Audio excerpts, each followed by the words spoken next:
Attention, ne pas s'y méprendre. Ce scrutin-là est un acte de militantisme, un symbole, un plébiscite pour compter les oui. Oui, au retour de la maternité, de la pédiatrie et de la chirurgie classique à Sainte-Claude.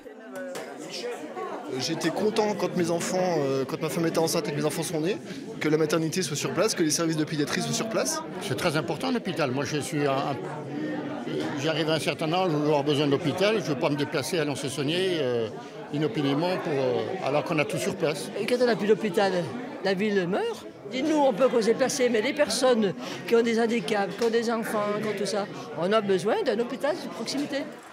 Cet été, les 3 services en question ont définitivement fermé.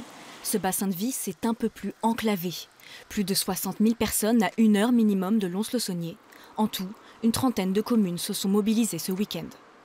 Il fallait que la population du Haut-Jura s'investisse à nos côtés. Ils l'ont déjà fait, puisqu'on a déjà mis 5 000 personnes dans les rues de Saint-Claude.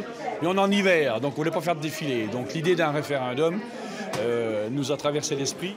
Une initiative soutenue par les mairies qui prêtent leurs locaux et le matériel électoral. Un référendum populaire, mais pas celui réclamé par les Gilets jaunes ou un dérivé du grand débat.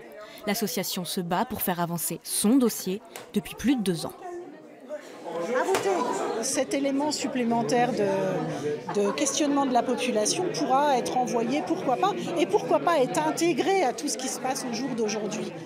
Dans le cadre du grand débat, pourquoi pas.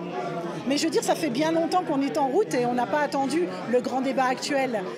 Le résultat du vote n'a aucune valeur légale, mais il pourrait servir d'exemple à d'autres hôpitaux menacés en France. Dépouillement dimanche soir, a priori sans suspense.